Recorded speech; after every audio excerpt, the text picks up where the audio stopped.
Hello दोस्तों, हमारे channel में आपका स्वागत है। इतिहास के पन्नों में ऐसे कई केसेस देखने को मिलते हैं जिन्हें आज भी सुलझा पाना नामुमकिन है और वे अपने पीछे हमेशा के लिए एक रहस्य छोड़ देते हैं। तो आज की इस वीडियो में हम आपको बताने वाले हैं कुछ ऐसे रहस्यमयी अनसॉल्व्ड केसेस के बारे में जिनके बारे में आपने शायद ही सुना हो। तो चलिए शुरू करते हैं।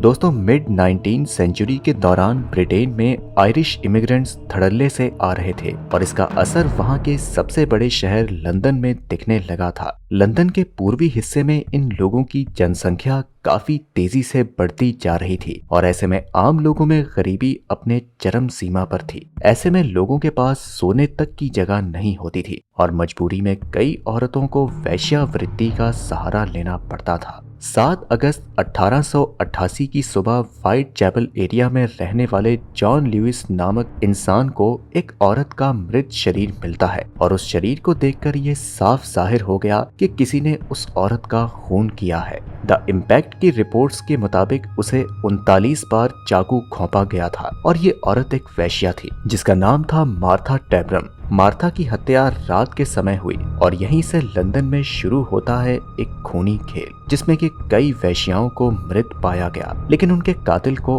आज तक पकड़ा नहीं जा सका। तो आखिर ये कातिल कौन हो सकता था और वो ऐसा क्यों कर रहा था और उसने कितनी हत्याएं की, आइए जानते हैं। व्हाइट चैपल एरिया में अपराध होना कोई हैरानी वाली बात नहीं थी, लेकिन मार्था टैब्रम की हत्या इतनी बेरहमी से की गई थी कि इस अपराध ने सबको झंझोड़ कर रख दिया। इस घटना के ठीक कुछ दिनों बाद 31 अगस्त को मैरी और निकोलस नाम के 2 शख्स की हत्या ठीक उसी तरीके से होती है और पोस्टमार्टम से एक बात कंफर्म थी कि जो भी ये कत्ल कर रहा था उसे इंसानी शरीर के अंदरूनी हिस्सों की काफी जानकारी थी। आने वाले कुछ दिनों में 4 और ऐसी हत्याएं होती हैं जिसमें कि Annie Chapman, Elizabeth Test, Catherine और मैरी जैन कैली का नाम था और इन सब में एक बात तो कॉमन थी कि ये सभी औरतें वेश्यावृत्ति से जुड़ी हुई थी। इन विक्टिम्स को रिपर ने बहुत ही बेरहमी से मारा। अगस्त से लेकर दिसंबर के दौरान व्हाइट चैपल में कुल 11 औरतों का कत्ल हुआ, जिनमें से केवल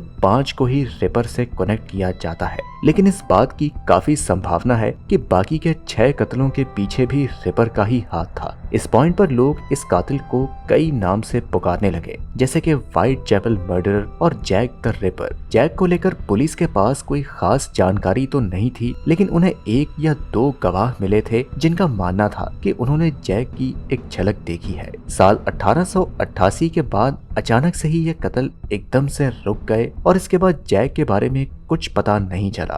पुलिस अपना काम बखूबी कर रही थी और ऐसे में उनके सामने कई सस्पेक्ट थे जो कि शायद जैक द रिपर हो सकते थे और अब वो सस्पेक्ट कौन थे उनके बारे में भी हम आपको बताने वाले हैं। लेकिन दोस्तों, इससे पहले 3 से 4 महीनों के दौरान पुलिस को कई लेटर्स मिले जो कि अपने आप को जैक द रिपर बता रहे थे, लेकिन उन लेटर्स में से ज्यादातर लेटर्स ऐसे ही लिखे गए थे, लेकिन 3 लेटर्स कुछ ऐसे थे जो कि काफी इम्पोर्टेंट थे, जिनका नाम था डियर बॉस, सॉसी जैकी और from the hell. Dear boss नामी लेटर को इम्पोर्टेंट इसीलिए कहा जाता है क्योंकि इस लेटर के साथ खूनी ने अपना एक छोटा सा ईयर पार्ट काट कर अटैच किया था और इस लेटर से जैक द रिपर सामने आया। सॉसी जैकी लेटर की लिखाई डियर बॉस लेटर से काफी मिलती जुलती थी और इसमें 2 कत्लों की बात हुई जो कि ठीक 24 घंटे पहले हुई थी। फ्रॉम हेल लेटर की लिखाई तो काफी अलग थी, लेकिन इसमें भी बॉडी पार्ट्स भेजे गए थे। अब आइए हम आपको उन 5 सस्पेक्ट्स के बारे में बताते हैं जिन्हें संभावित तौर पर जैक द रिपर कहा जाता था। पहला सस्पेक्ट था मॉन्टेग ड्रिट। मॉन्टेग एक ऑक्सफोर्ड का ग्रेजुएट था। वह व्हाइट चैपल से कुछ ही मीलों दूर रहता था और उसे जानने वाले लोगों का कहना था कि वह सेक्सुअली थोड़ा अजीब था और कत्ल के समय उसे व्हाइट चैपल के आसपास देखा गया। तो ऐसे में संभव है कि ये कत्ल उसी ने किए हों। लेकिन दोस्तों, यहाँ पर अजीब बात यह है कि ये सब होने के कुछ ही हफ्ते बाद मॉन्टेग थेम्स नदी में कूदकर मर जाता है और अपने पीछे एक नोट भी छोड़ देता है। हालांकि नोट में कुछ खास बात तो नहीं लिखी थी, लेकिन इसे मिलने के बाद ही मॉन्टेग को सस्पेक्ट माना जाने लगा। ऐसा इसलिए क्योंकि नोट में एक बात तो क्लियर थी कि मॉन्टेग मानसिक रूप से बीमार था और उसे सेक्सुअली अजीब होने वाली बात सामने आई। अगला है कार्ल फेजनबॉम। कार्ल एक 54 साल का जर्मन मार्चेंट सेलर था और अपने जीवन काल में उसने कन्फेस किया कि वह औरतों को बुरी तरह मार डालता है। कार्ल के लॉयर का यहाँ तक मानना था कि वही जैक द रिपर है और एक मर्डर केस के सिलसिले में कार्ल को मौत की सजा मिली थी। यानी कि अगर कार्ल वाकई में जैक द रिपर था तो उसे सजा मिल चुकी थी। अगला सस्पेक्ट है एरन कॉस्मिंस्की। एरन पेशे से एक बार्बर था और उसकी मानसिक हालत स्टेबल नहीं थी। उसे औरतों से काफी नफरत थी, इसलिए ऐसा संभव है कि उसी ने ये कत्ल किए होंगे। 1889 में उसे एक मेंटल असाइलम भेज दिया गया जहां पर उसकी मौत हो गई और ऐसे में कई लोगों का मानना है कि वही जैक द रिपर था। अगला है फ्रांसिस क्रेग। दोस्तों फ्रांसिस कोई और नहीं बल्कि हमारे द्वारा बताए गए लास्ट विक्टिम मेडिन जेल कैली का ही पति था और वो एक रिपोर्टर के तौर पर व्हाइट चैपल में काम करता था। लोगों का कहना था कि फ्रांसिस को एक खास किस्म का पर्सनैलिटी डिसऑर्डर था और जब उसे पता चला कि उसकी पत्नी सीक्रेटली वेश्यावृत्ति में लगी थी तो उसने कई वेश्याओं के साथ फाइनली अपनी पत्नी को भी मार डाला। और कई लोग यहाँ तक कहते हैं कि उसने दूसरी वेश्याओं को इसलिए मारा था ताकि लोग उसे पकड़ ना सकें और आखिरकार उसका प्लान अपनी पत्नी की हत्या करना था और बाकी सस्पेक्ट्स की तरह लोग इसे भी जैक द रिपर ही मानते थे। अगला है वॉल्टर सिकर्ट।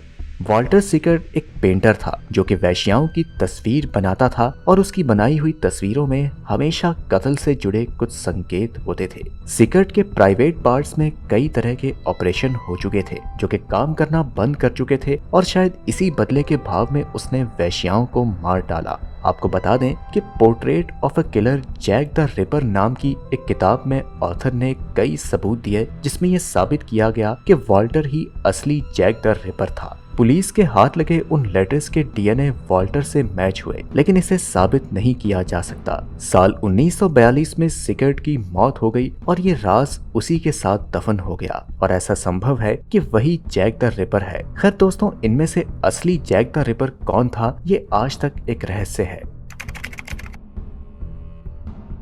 दोस्तों अब हम आपको एक ऐसी कॉलोनी के बारे में बताने वाले हैं जो कि रहस्यमयी तरीके से गायब हो गई। इस कॉलोनी के सभी लोगों के साथ क्या हुआ और वे लोग कहां चले गए ये आज तक एक रहस्य बना हुआ है। ये घटना अमेरिका की सबसे रहस्यमयी घटनाओं में से एक मानी जाती है। ये बात है 1587 की जब क्वीन एलिजाबेथ प्रथम ने इंग्लैंड के कुछ लोगों को उत्तरी अमेरिका के एक आइलैंड और अपना राज स्थापित करने के लिए भेजा था। इस आइलैंड का नाम था रोआनोके। इस आइलैंड पर 115 लोगों का ग्रुप भेजा गया। इसकी जमीन बहुत ही उपजाऊ थी और वहाँ अनाज और जानवरों की कोई कमी नहीं थी और वो लोग जब अपनी कॉलोनियां बसाने लगे तब उन पर उस आइलैंड के मूल आदिवासियों ने हमला बोल दिया जिसकी वजह से उन्हें काफी नुकसान उठाना पड़ा। इन सब की भरपाई करने के लिए कॉलोनी के गवर्नर जॉन वाइट को वापस इंग्लैंड भेजा गया। जब जॉन वाइट इंग्लैंड पहुंचे तब स्पेन और इंग्लैंड के बीच युद्ध चल रहा था लेकिन इसके बावजूद जॉन वाइट सभी इंतजाम करने में सफल हो गए लेकिन फिर भी उन्हें वापस आइलैंड लौटने में 3 साल का समय लग गया क्योंकि जब वे पहली बार लौट रहे थे तब उनके जहाज पर फ्रेंच पायलट ने हमला बोल दिया जिसमें वे काफी जख्मी हो चुके थे। दूसरी बार इंग्लैंड और स्पेन के बीच युद्ध होने के कारण जहाजों की संख्या बहुत कम हो चुकी थी, इसलिए उन्हें 1 साल फिर रुकना पड़ा और इस तरह उन्हें आइलैंड पहुंचने में 3 साल लग गए। जब वे उस कॉलोनी में पहुंचे तो वह कॉलोनी पूरी तरह से तबाह हो चुकी थी और उस आइलैंड पर किसी भी शख्स का कोई पता नहीं था। यहाँ तक कि जॉन वाइट की बीवी, बच्चे और उनके पोतों का भी कुछ पता नहीं चला। उन्हें सुराग के रूप में केवल क्रोशुअन और सियारो नाम के शब्द मिले जिन्हें पेड़ पर कुरेद कर बनाया गया था। इसके बाद जब जॉन वाइट ने इस आइलैंड के लोगों को ढूंढने की कोशिश की तो उन्हें कोई नहीं मिला। कई साल बाद इतिहासकार और वैज्ञानिकों ने इस कॉलोनी के पीछे का रहस्य जानने की कोशिश की लेकिन उनके हाथ आज भी असफलता ही लगी। इस कहानी में अगली बारी आती है एक अमेरिकन हाईजैकर की जो कि फिरौती लेकर आसमान में ही कहीं गायब हो गया। अमेरिकी खुफिया एजेंसी FBI ने उसका स्केच बनवाया लेकिन अंत में इस केस को मजबूरन बंद करना पड़ा। अमेरिका के लिए ये बेहद शर्मनाक घटना थी जिसमें एक रहस्यमयी हाईजैकर अपने पीछे कई अनकहे सवालों को छोड़ गया। अमेरिका की खुफिया एजेंसी इस रहस्यमयी हाईजैकर के बारे में आज तक पता नहीं लगा सकी कि आखिर ये हाईजैकर कौन था और कहां गायब हो गया। ये घटना है साल 1971 की, जब डीबी कूपर नाम के एक व्यक्ति ने बोइंग 727 नामक विमान को हाईजैक कर लिया। किसी प्रोफेशनल शख्सियत की शक्ल में डीबी कूपर साल 1971 में एयरपोर्ट पहुंचा और इसके बाद उसने काउंटर पर सिएटल जाने वाली फ्लाइट की टिकट ली, जहां पर उसने अपना नाम डैन कूपर बताया। डीबी कूपर ने ये टिकट फर्जी नाम पर बुक की थी। टिकट लेने के बाद कूपर विमान में चढ़ गया और सीधा अपनी सीट पर जा बैठा। वह बोइंग 727 नामक विमान में उड़ान भरने जा रहा था। विमान के उड़ते ही डीबी कूपर ने एक कागज की पर्ची में कुछ लिखकर फ्लाइट अटेंडेंट को दिया, जिसके बाद फ्लाइट अटेंडेंट ने वो पर्ची बिना पढ़े ही अपनी जेब में डाल ली और उसने सोचा कि ये कोई बिजनेसमैन होगा जो अपना नंबर दे रहा है। थोड़ी देर बाद कूपर ने पूछा कि क्या आपने मेरी लिखी हुई बात पढ़ी। इस पर अटेंडेंट ने वो पर्ची निकाली और उसे पढ़ते ही उसके चेहरे के होश उड़ गए। उसमें लिखा था कि मेरे पास बम है। कूपर ने उसे सच्चाई दिखाने के लिए अपना बैग खोला तो उसमें वाकई में बम रखा हुआ था। इसके बाद कूपर ने अपनी मांग और शर्तें बताते हुए कहा कि इस विमान को नजदीकी एयरपोर्ट पर उतारा जाए और फिर से ईंधन भरा जाए। इसके अलावा उसने करीब $2 लाख और 4 पैराशूट्स मांगे। कूपर की ये सारी शर्तें पायलट को बताई गई और पायलट ने हाईजैक और मांग की सूचना सिएटल एयर ट्रैफिक कंट्रोल को दी। विमान के हाईजैक होने की खबर ने अमेरिकी प्रशासन के साथ एफबीआई के भी कान खड़े कर दिए। यात्रियों की सुरक्षा को देखते हुए कूपर की सारी मांगों को पूरा किया गया।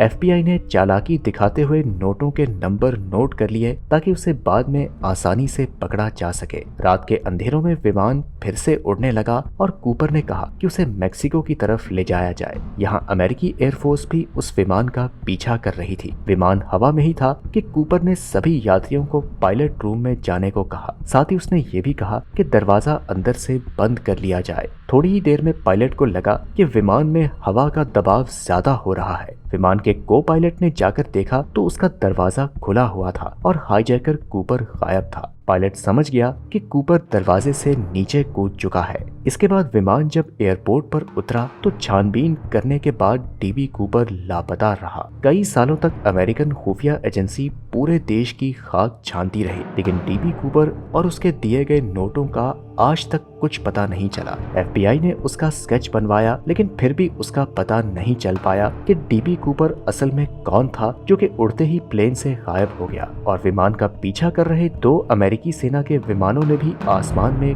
कोई पैराशूट उड़ते हुए नहीं देखा। तो दोस्तों, ये थे हमारे द्वारा बताए गए इतिहास के कुछ अनसुलझे केसेस। वैसे आपको इनमें से कौन सा केस सबसे ज्यादा रहस्यमयी लगा? और अगर आप ऐसे ही कुछ और रहस्यमयी अनसुलझे केसेस के बारे में जानना चाहते हैं तो हमें कमेंट में जरूर बताएं। हम फिर आपसे मिलते हैं अगली वीडियो में।